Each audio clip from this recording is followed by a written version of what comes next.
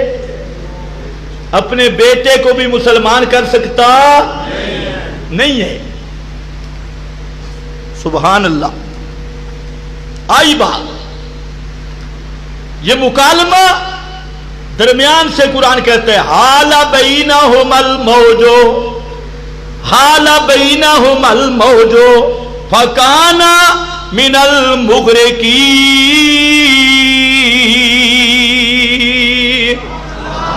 کان من المغرقین،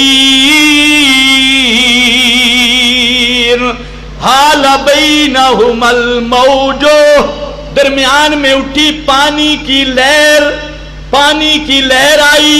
کیوں آئی؟ ایک طرف پیغمبر ہے، سامنے بیٹا ہے، میرے رب نے برداشت نہیں کیا کہ مشرک کے ساتھ اس حالت میں کلام ہی پیغمبر کا ہو۔ حال بینہم الموج، درمیان سے پانی کی موج اٹھائی، کان من المغرقین،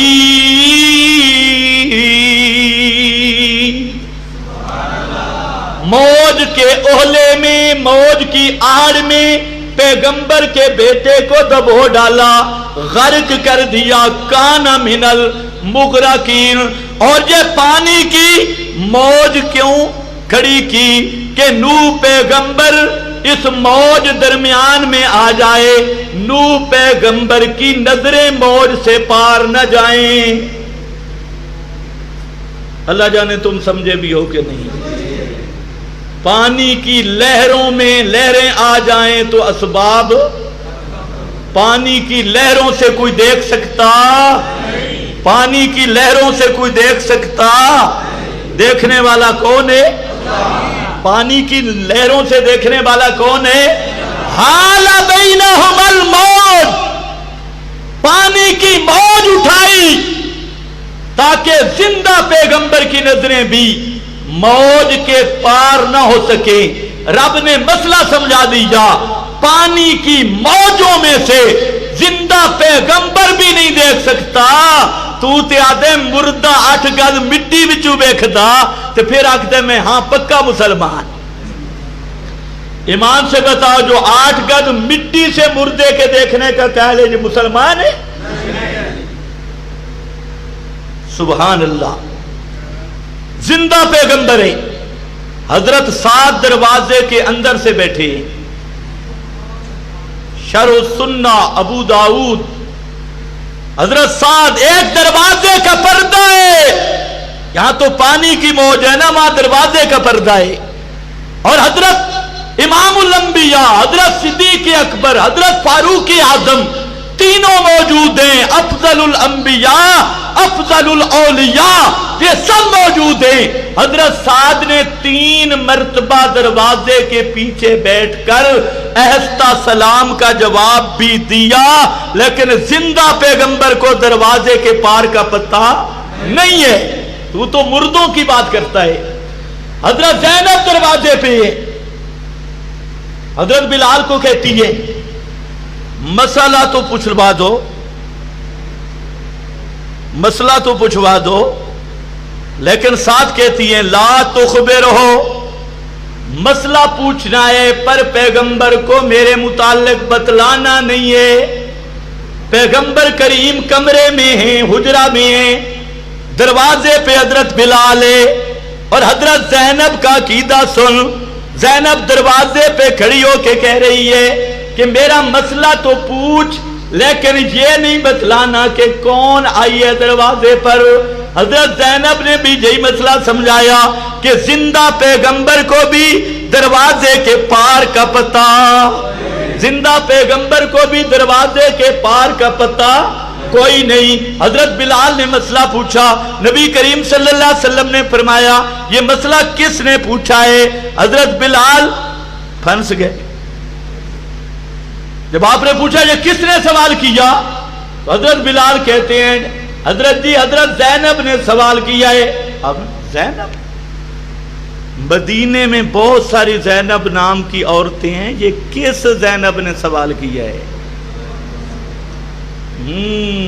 زندہ پیغمبر ہے لیکن دروازے کے باہر کا پتہ، ادھر زندہ نو پیغمبر ہے، پانی کی موج کے اندر کا پتہ، حال بینہم الموج، پانی کی موج آئی درمیان میں حائل ہو گئی، فکان من المغرقین، پیغمبر کا بیٹا غرق ہو گیا، غرق۔ اب جب دیکھا پانی کی موج اٹھی، ادھر پیغمبر نے رب کو پکارا، پانی کی موج اٹھ رہی ہے اور پیغمبر رب کو پکار رہا ہے اور کہتا ہے نادى نوح ربا فقال رب ان ابنی من اہلی وان وعدک الحق وانت احکم الحاکمین۔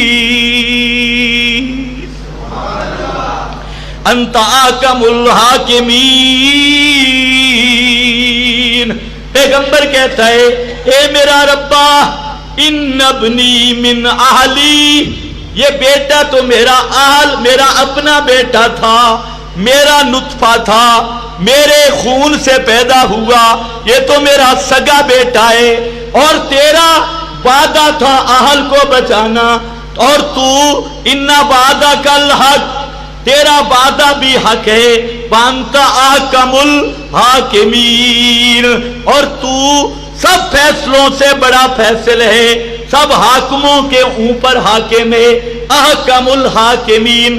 اللہ گل نہیں سمجھ آئی، بات نہیں سمجھ آئی، یہ میرا اللہ میرا بیٹا ہے، ذرا خیال کرنا، ان ابنی من اہلی، تو 12 سال کے بیٹے کی خبریں سناتا ہے نا، یہ زندہ پیغمبر ہے اور اپنے بیٹے کو بھی بچا نہیں سکا، رب کے سامنے روتا ہے ان ابنی من اہلی۔ اب اللہ کی طرف سے جواب آیا، فرمایا قال یا نوح انہو لیس من اہلک۔ او اشاعت التوحید والو، خدا کے لیے جملہ کو سننا، انہو لیس من اہلک، پیغمبر کہتا ہے قسم ہے میرا اہل ہے، اللہ فرماتے ہیں قسم ہے تیرا اہل نہیں، انہو لیس من اہلک، یہ بیٹا یہ تیری آل سے نہیں، تیری اہل سے نہیں، بیٹا تو تیرا ہے پر تیرا اہل نہیں۔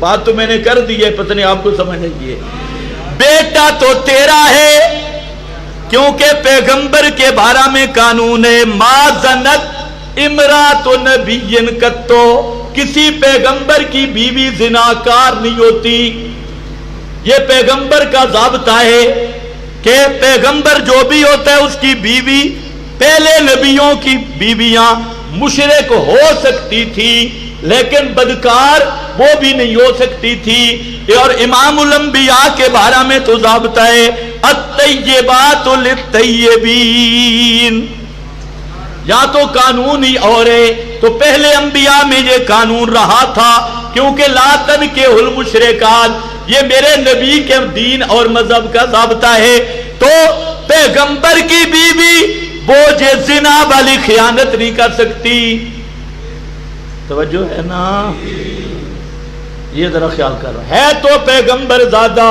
لیکن قرآن نے کیا کہا انہو لیس من اہلک، یہ تیرے اہل، یہ تیرا اہل نہیں، نرا نا اہل ہے، یہ تیرا اہل نہیں، نرا نا اہل ہے، قانون سمجھنا ہے، اللہ فرماتے ہیں یہ تیرا اہل نہیں، اہل اور آل وہ ہوتا ہے جو پیغمبر کا مسئلہ مانے، جو پیغمبر کا مسئلہ مانے۔ یہاں پر بھی شیخ القرآن بولا اللہ کی رحمتیں ہوں تجھ پہ غلام اللہ خان، کیسے مسئلہ بیان کیا؟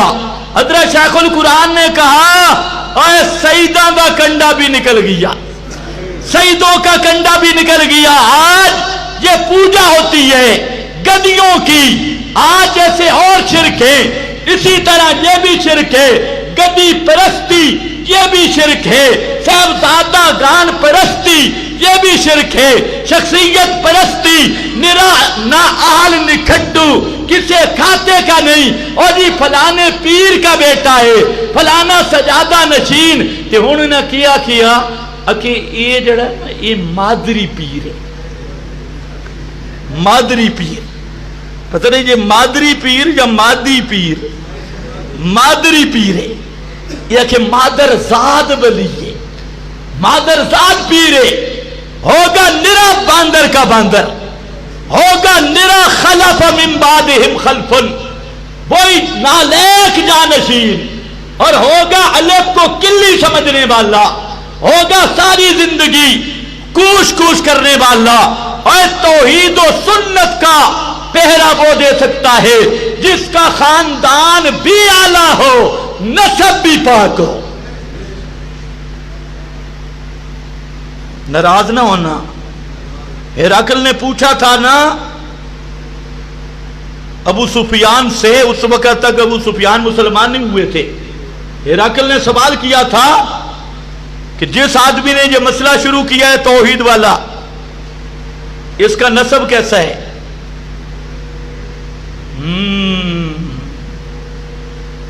سوال کیا تھا، ابو سفیان نے جواب دیا ہوا ذو نسب فینا، یار سیدھی بات ہے اس سے اعلی نسب تو کوئی نہیں، سب سے اعلی نسب ہے۔ آگے اس نے کیا کہا؟ کذالک الرسل تبعث، رسول ہمیشہ اعلی خاندان سے مبعوث ہوتے ہیں۔ تو میں کہا کرتا ہوں رسولوں کے وارث بھی صاف نسب والے بنتے ہیں۔ انہو لیس من اہلک، یہ تیرے اہل سے نہیں۔ معلوم ہوتا ہے پیغمبر کا وارث وہ ہے جو پیغمبر کا مسئلہ بیان کرے۔ اب قرآن نے کیا مسئلہ بتایا تمہیں کہ سجادگی کو پوجنا ہے یا نظریے کا دفاع کرنا ہے؟